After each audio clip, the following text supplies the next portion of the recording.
Introduction. The test of English as a Foreign Language exam, or TOEFL, is a popular English test typically used for non-native English-speaking senior high students preparing to enter college in the US. As an English teacher myself, I am extremely familiar with both the TOEFL and the official materials used to teach it. Over the years, I have also come across training material for TOEFL which is of a much lower quality, but which is widely used by students because it is cheap. The content I'm examining in this video is an example of this lower quality content in an English textbook called TOEFL Junior 10 Practice Tests, published in 2015. It should be noted that this book was produced in China, published in Beijing, and has not been approved by the Educational Testing Service, the official organization which writes and administers the TOEFL test and which oversees the content of approved training material.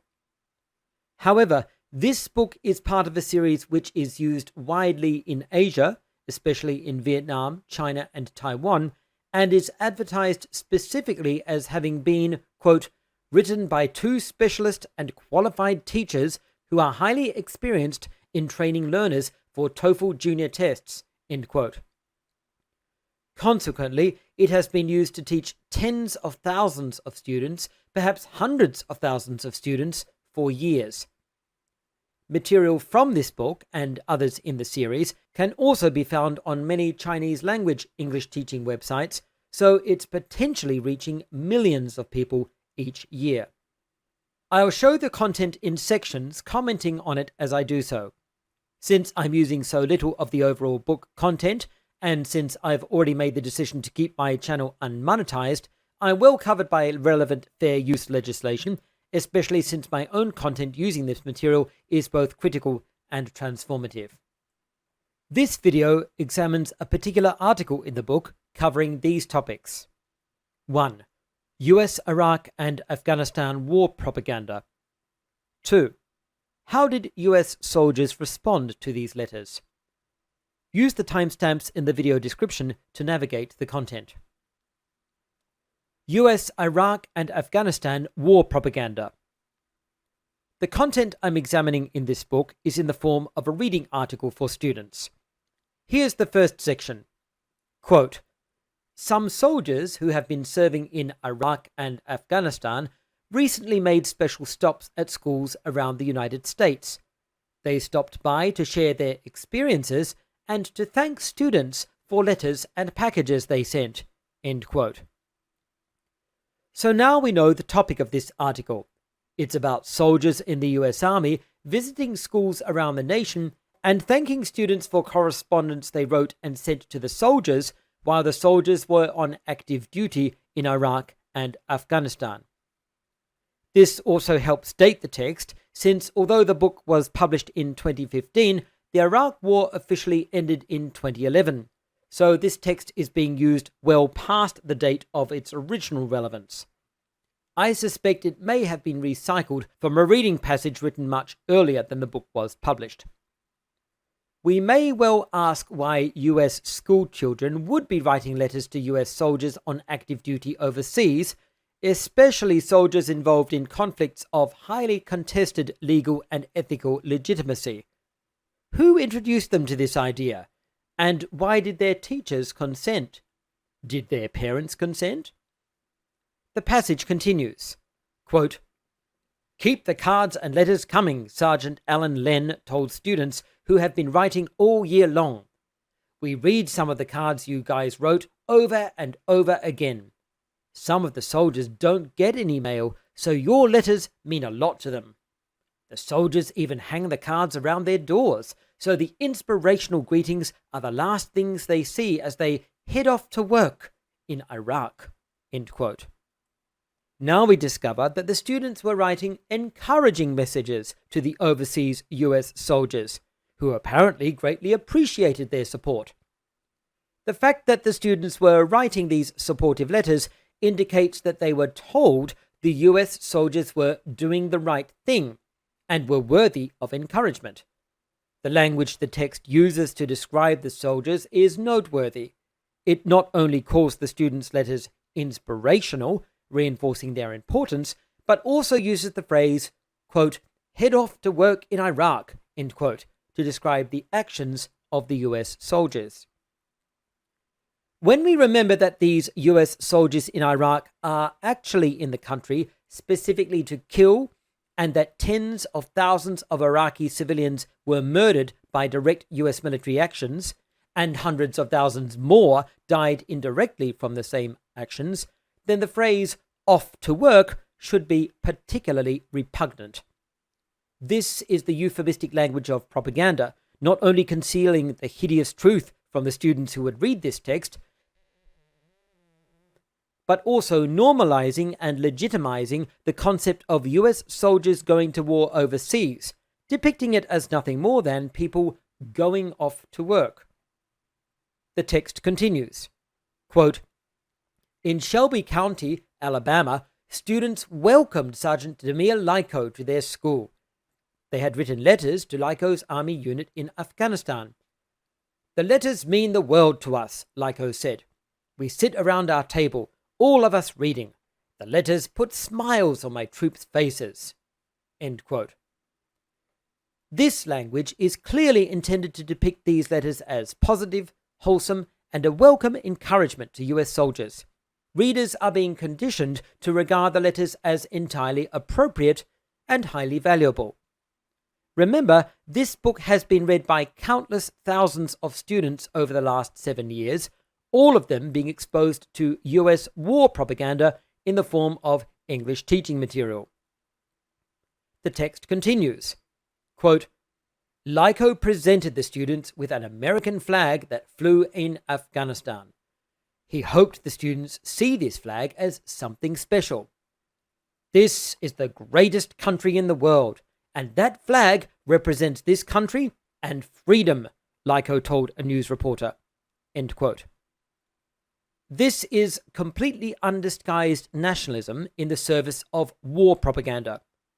The issue here is not simply that the students described in the text were being conditioned to believe that their country is the greatest in the world and that their flag represents freedom, though this is repulsive enough. It's also that the student readers of this book are likewise being conditioned to have the same view of the United States and to wrongly associate its flag with freedom. The text continues, quote, fourth graders in York, Pennsylvania have been writing letters to soldiers in Afghanistan. Last month, Sergeant Keith Lloyd stopped by to thank the students for their letters. We're over there doing what we have to do to get the mission done. It's a good break in the evening to sit down and read a letter, he said. End quote. It's worth noting that the text unashamedly tells us that US soldiers were encouraging impressionable fourth graders to support an illegal war overseas in which the US military were murdering civilians and representing that war as both legitimate and noble. The language used by this officer is explicitly propagandistic. Sergeant Lloyd says, quote, we're over there doing what we have to do to get the mission done, end quote, reinforcing the idea that the US soldiers are nobly carrying out an honorable duty. His words, quote, it's a good break in the evening to sit down and read a letter, end quote, give the impression that the letter-reading soldiers are enjoying a well-earned rest after a regular day at work. There's no hint of the real violence in which they are engaged. The text finishes with these two sentences, quote, Sergeant Ryan Schmidt recently paid a visit to second graders at a school in St. Asgar, Iowa. He thanked students for the letters they wrote while he was in Iraq. Getting letters from students brings a little bit of happiness to the day, he said. Schmidt is about to return to Iraq for another tour of duty. Many students have pinned yellow ribbons to their backpacks as a way to remember him until he comes home again. End quote. This tells us that the US military has been sending army officers to indoctrinate 7-year-old children into supporting the army, brainwashing them into believing US involvement in overseas conflicts is justified and legitimate. The entire article completely normalizes the US military's international warmongering and impresses it onto emotionally and intellectually vulnerable young minds. How did US soldiers respond to these letters? I think it's worth considering how US soldiers at the time felt about these letters. The responses I found on the Quora website range from the completely predictable to the highly surprising. It would be a useful exercise to share some of these with school children rather than indoctrinating them with military propaganda. One soldier, Brian Cheney, is highly enthusiastic, writing, quote, "We would open them all and find the funniest one, the kindest one, the heartbreaking one, etc., and read them aloud," end quote. However, he provides a more interesting insight when he writes, quote, "There were a couple that had some anti-military language," end quote, adding, quote, "One kid asked us how it felt to kill children for a country that hates minorities," end quote. Clearly, some of the children involved in the letter writing were well informed and immune to mental conditioning. Unfortunately, this didn't appear to have a significant effect on Cheney's own perspective. He writes of keeping the more favourable letters for use as personal encouragement, saying, quote, "Any time I begin to lose faith in my country or start to reach a dark place, I take them out and remember the good times that those letters spawned and why we do what we do," end quote. He ends his comment with the unfortunately depressing words, quote, "Kind of a long answer, but the moral of the story is that we love them, and please, if you are a teacher reading this, please keep this tradition going," end quote. I don't think that's actually the moral of this story. Another soldier, Philip John Bliss, offers a very different perspective, writing, quote, "I saw a lot of soldiers toss stacks of kid mail into the trash without even looking at it," end quote, and adding, quote, "Likely, if there were one or two letters in a package, they at least got looked at," end quote. Bliss acknowledges, quote, "There may be a few different opinions out there," end quote, but insists, quote, "Most stacks of cards got tossed, usually after a few were glanced at," end quote. Another soldier, Alexander Rodriguez, writes, quote, "Despite some saying they didn't or that letters were thrown away in stacks, those were clearly the actions of a very few and in no way the norm," end quote. Shedding valuable light on the attitude of the US military, he explains, quote, "The military has learned from past lessons that we must cultivate and maintain good relationship with the general public. Our future pool of military personnel depends on it, and when the public support turns against a cause, well, look what happened in Vietnam and Korea," end quote. This demonstrates very clearly that the aim of this ethically offensive exercise is explicitly to cultivate a closer emotional connection between the public and the US military, ensuring both public support for US military intervention overseas and a reliable supply of what Rodriguez calls, quote, "our future pool of military personnel," end quote. Another soldier, John Vanatta, comments shortly, quote, "We get a real laugh out of some of them, usually for the wrong reasons," end quote. A longer, more detailed, and considerably more serious answer is given by another soldier, Virgil Huston, who writes, quote, "There were some that made me sad and made me wonder what some schools, especially church schools, were teaching their kids, as some were pretty bloodthirsty. That was not cool coming from an elementary school kid writing in crayon or pencil with crayon drawings," end quote. Huston continues, quote, "Overall, the letters were sweet, but not very meaningful," end quote, adding that he responded to a few, but since he never received any replies, he, quote, "stopped paying attention after a while," end quote. Huston's remaining commentary is worth quoting at length. He writes, quote, "The bottom line is that thinking about what some of these kids were taught and how their brains considered war, what to them was an abstraction, was unnerving. They were the next generation of cannon fodder. Iraq made me more anti-war than I already was, and I was pretty anti-war. LOL. Some of these kids were getting brainwashed," end quote. Hopefully, these insights of his resulted in a change of Huston's professional career at the earliest available opportunity. Finally, another soldier, Victor Philippi, provides an equally valuable perspective, opening his response with, quote, "Me personally, I didn't like it at all," end quote. Philippi's explanation of his position reveals a man deeply conflicted.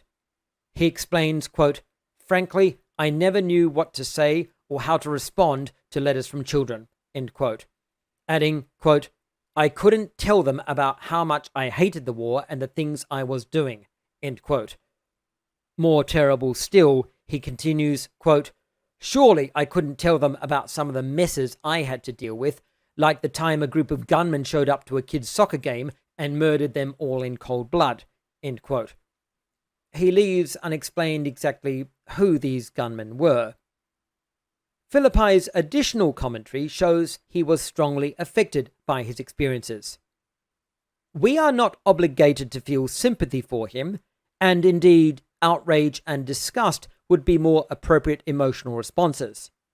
At some point in his life, for whatever reasons, he himself made the decisions which led to his involvement in an illegal war which cost the lives of well over 100,000 people at the lowest estimate. That is his responsibility, and we don't have to feel sorry for him. Nevertheless, it's interesting to consider his remaining words. He writes, quote, "Losing soldiers under my command and dealing with dead and dying combatants and civilians alike was reality I faced. What do I tell a bunch of kids about that? In the middle of my time in Iraq, I stopped caring about making it out of Iraq alive. I saw lots of death up close, and in many of those instances, I didn't want to die like they did.